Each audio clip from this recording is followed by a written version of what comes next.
to 1965 in Cuba. So I want to focus just on Cuba. Also, I only have 15 minutes, and trying to do a comparative thing in 15 minutes between Mexico and Cuba over 50 years each probably would have not given me enough time to do that. So here, and as the kind of title switched up, the missing exilic ecological regime, and I'll explain what that concept means as we go forward. Right, so the driving question first is it exile from a capitalist world system, or an adjustment I made is it exit from a capitalist world ecology. Right, and the distinction here is actually very important, because if we think of just exiting from the capitalist world system, we can still think in the productivist terms of import substitution or the socialist state as ways of kind of moving outside. But if we think in terms of a capitalist world ecology, all of a sudden those strategies that are based on intensifying production no longer become viable routes outside. So the first big thing, right, if we think about key concepts, is incorporation. So for those that know the world system analysis literature, incorporation is when a geographic area is brought into this system where the law of value is imposed. That is, we're going to exchange things based upon exchange value in order for this group of capitalists so that they can make money as parasitically as possible, right? And so incorporation as this key moment where, as it expands, more and more of these geographic areas have their social relations reorganized. All of a sudden they all become forced or voluntarily participants in this cycle of accumulation. The other big concept from Jason Moore's work is ecological regime. And I really like this because I feel like it builds on the food regime literature in key ways by starting to talk about bundles of social natural relationships. And that itself is where we start to have a break with the old forms of thinking about dependency or more Marxist analysis of development, because all of a sudden now it's not just a reorganization of the social relationships, whether those are internal to a nation state between the capitalist class of that nation state and its proletariat, but also, the core periphery relationships. All of a sudden now we also have to be cognizant of those social ecological relationships, that we as humans and human nature and then non-human nature have a relationship that establishes certain parameters for producing food, for doing agriculture. Because agriculture doesn't happen without nature. I mean, okay, we're in San Francisco, so maybe it can happen without nature, but I'm very scared about what the prospects are for that. The other big one, and this is the key one, and this comes from work by Andrej Grubičić, and I'm trying to say things right, and then Dennis O'Hearn. And the moment that I picked up their book, Living in Exile, kind of awakened in me a whole new theoretical project, right? It really was a moment for my dissertation, which I'm utilizing this framework, that gave me, as someone who is normatively an anarchist, and I try and do it practically in my own life, a way to begin to challenge narratives that Marxist-Leninists and others had put forward, because they had technically won, right? They actually took power. And in most occasions, anarchists hadn't got to take power, because also for an anarchist to take power would look probably a lot different than just taking over the state, right? And so exile is a concept that's based on four characteristics. The first one, substantive reproduction, right? Getting away from formal reproduction, that is getting away from the idea that all we are is kind of instrumentalists that are going to optimize our economics, blah, blah, blah, and instead kind of in that nice Polanyian sense that we're going to embed our exchange within our socio-cultural relationships, that we're going to have generalized reciprocity, kind of that Maussian idea of the gift coming back in. The other thing is mutual aid. That really builds on that, right? With mutual aid, we have to start talking about cooperation between one another. And that also, it's not like a tit-for-tat thing.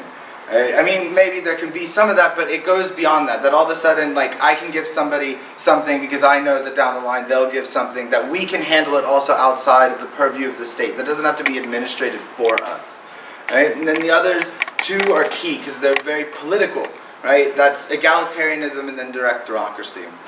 Egalitarianism because we have to all be able to have the same level of power to make decisions, right? And then direct democracy, that we actually have to participate.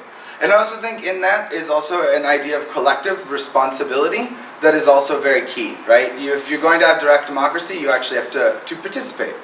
Without that, you won't really get anywhere.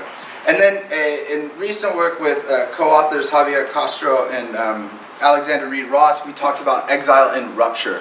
And that's like these moments when there's a structural flux. Like these moments, so we did it with the Russian Revolution and the Mexican Revolution. So Mexican Revolution 1910 to 1917, this moment where there's this battle between different factions and it can go different ways, right? If Madero stays in power after 1911 when he gets into power, it's a very bourgeois thing. You probably would never end up with the land redistribution, but the revolution re-kicks off and the structure stays in flux, and so there's still battles over land redistribution that ends up in the way the Mexican Constitution, validates the agrarian question. So exile and flux is this moment when the structure is up for grabs. And thinking about that also in the way that Eric Holt Jimenez yesterday was thinking about it, right? Where he was talking about, that period when they sounded smart, before they sounded like complete idiots. Well, that's this moment, right? Where, the revolutionary impulse puts forward strategies and options that are not typically on the table. That idea of, demand the impossible, be realistic, demand the impossible, is really at play in these moments of exile and rupture. And so I want to think about, I'll get to that in one second. In this presentation, I want to think about this period of 1959 to 1965 in Cuba as a moment of exile and rupture. That is a moment when there is a possibility for an exilic restructuring of the Cuban economy and its ecological regime, right? What they were coming from is what I would like to call an industrial agriculture's ecological regime. That is the specific social ecological bundle of relationships that's occurring within how we produce food. And this is just a sampling of the normal things that you've probably heard if you do agri-food system works, synthetic fertilizers. And Jason Moore's work discusses a lot about nitrogen and different ways that nitrogen gets extracted from different parts, different frontiers, like bat guano. So you have to apply nitrogen. Nowadays, you're going to take an 80-pound bag of nitrogen, we're going to apply it to every acre. We're not even going to do soil tests. You don't have to. Don't worry, because it'll leach into the groundwater and really won't be an issue except for the people that live downstream. I care about them, but the USDA doesn't. Heavy machinery, right? So this is a giant harvester, and you need this for things like wheat, soy, etc., right? And you need those things because of reduced labor. And Annie had mentioned yesterday, we actually have an increase in the peasant population, but within the core, we've seen a decline in our number of farm workers and number of farms. So think of it also as a normative thing. That doesn't mean that because you're in the ecological regime that it'll work out for you this way. Like in the core it does, because they have the money to pay for synthetic nitrogen, the heavy machinery, and so they'll be okay if they reduce the amount of labor. Or tillage, right? A moldboard plow is going to come in, we're going to take that top 6 inches of topsoil, we're going to flip it over, we're going to release all that carbon, we're going to destroy that microbial matter, the organisms within the soil. All of that we're going to do, because by doing that we can deal with other problems, say weeds, right? Although the super weeds will do us in.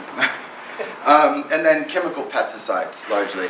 And the talk I was going to give before I really wanted to focus on this exile and rupture, one of the main strategies now is biological control as an alternative to chemical pesticides. Although there's debates about, transitional period as well that you might have to think about away from these things. And so this isn't all of it. We can add in here monocropping, we can add in here GMOs. There's all kinds of things that get added into this specific relationship. And that relationship is because ecological cycles move slower than economic cycles. So when you develop a relationship between humans and nature and humanity, right? When that dialectic is occurring, if you are a capitalist and you have to think about nature in a way that you can spur on that cycle of accumulation, these become techniques to do it, right? No longer does the soil have to do what you want it to do. No longer do you have to think about soil health. Why? Well, because I can take an 80-pound bag of nitrogen per acre and throw that in, and I'm going to have enough nitrogen in there to grow the crops that I want. right? Say sweet potato in North Carolina. This is California, so lettuce for days, and so on and so forth. The next thing. Oh, I'm already, man. Okay, real quick. All right, so there's the United States subsystem, Soviet subsystem, Cuba. Before the revolutions in the United States subsystem, the mafia is treating it like it's playground. Then they go into the Soviet subsystem, and that's what I'm worried about. And an important thing is also to think about the special period as a period of forced exile. So they're not connected to anything. Although this is an oversimplification, of course, they're still trading with Canada, etc. All right. There's the first Cuban agrarian reform. I'm going to have to move really fast now. So there's the first agrarian reform, expropriation of land of 402 hectares, expropriation of all rented land, nationalization, right? 13 American farms are growing all of the sugar, right? I think they had about 1/9 of all sugar producing land in Cuba at the time. Their goals in imperialist latifundia, diversify production away from sugar and cattle, and that's really key, right? At this moment in time, there's a coalition between the rural peasantry, the rural proletariat, and the revolutionaries that's pushing forward an idea of diversifying agriculture. That doesn't mean that they're against technological intensification, but they're looking at it through a different kind of lens at this moment in time. Now, what happens? Well, one thing is what I would like to think of as like ecology against exile. It's not that agentic, right? But we could think of it in that way. So you have multiple hurricanes over this period that disrupt the harvest. These all start to push the Cuban revolutionary leaders into thinking more and more about that ecological regime that the capitalist world ecology at that moment in time was pursuing, the Green Revolution style ideas. You also have a drought in 1961, and this is really problematic because in 1960, largest harvest, 1961, after they'd kind of, if you go through their surplus of industrial products, had kind of blown it all. I mean, they took everything that the Americans had left there, used all of it, and then when there was nothing else left to use, the Soviets really didn't have the inputs at the same level and scale. And also when you have to transition from American tractors to Soviet tractors, you have to buy all new machinery, right? And those are all new spare parts. So you have all these tractors that you can't use anymore. So they've overused it, and they also exhausted the soil fertility. When you harvest all of the sugar all at once, you're going to destroy your capacity to reproduce food over time. Right? The Soviet subsystem, of course, the Soviets are saying there's a balance of payments thing here and in imports. Like if you want oil, you have to give us sugar. So the Soviets themselves are also pushing them towards a specific form of production. Another thing is there is an ideology going on. And I had some quotes, but y'all can ask me a question later and I'll read you some of these fancy quotes from Che and others discussing like how they really thought, like yeah, the state farm will be the best way to organize all of this production. At the same time, they do maintain small farmers, right? They have a relationship, and in order to maintain legitimacy, to pursue small peasant farming to the extent possible, right? And then, of course, and really key here, there is an imperialist war on Cuba going on. They stop sending spare parts. They end the sugar quota. They help the Cuban exiles invade, right, the Bay of Pigs. And, it's a very key moment because they repel them.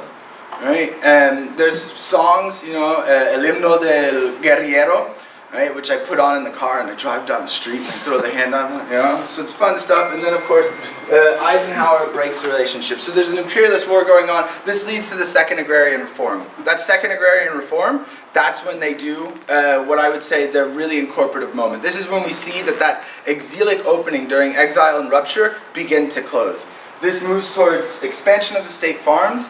The only small farms that are allowed are 67 hectares, which is still quite a sizable amount of land. But they basically foreclose. They work on increasing exports, intensifying production. They begin the plan for the 10 million ton sugar harvest, which is famous, gets talked about a lot. And actually, yeah, it is good to criticize it because it was kind of a crazy idea. And when they didn't reach it, that deflates a lot of motivation in revolutionary fervor, right? Bring it up. By 1965, the Communist Party of Cuba is formed. They've decided on a specific route. They are reincorporated into the modern world system, as Chase Dunn would say, through the socialist state system, right? That means, though, Moore's addition to the world system literature is important. That means that they are reinserted into the capitalist world ecology. Their ecological regime is similar. It's actually less productive because they don't actually have the U.S.'s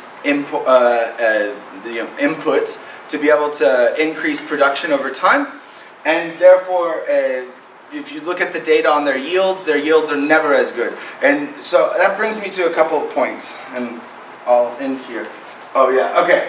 We can understand that the reason that they choose the Green Revolution is due to ideology, due to the ecological conditions that they confronted, and also due to the position they have relative to the United States as an imperialist power that's trying to destroy the revolution. And therefore, there's a lot of reasons that they pick the ecological regime of industrial agriculture, because they are within, they are incorporated. Once again, the exilic option is foreclosed. Also, and to put forward a question for future research, their food isn't cheap for the Cubans. That's why they have a rationing system. Like, they're actually not able to do what the United States is doing, that is providing cheap food to maintain a cheap labor force, right? And then lastly, the model of sustainable agriculture that comes out of the special period is a model of agriculture that comes in a new moment of exile and rupture. They're forced out of the world system, they have to make certain decisions, and at that moment in time, there's actually agroecological thinking. Socialists begin to think about ecology as a part of the development process, and therefore how they're going to pursue a revolutionary agenda. Thank you, Tierra de Libertad. Have a good one.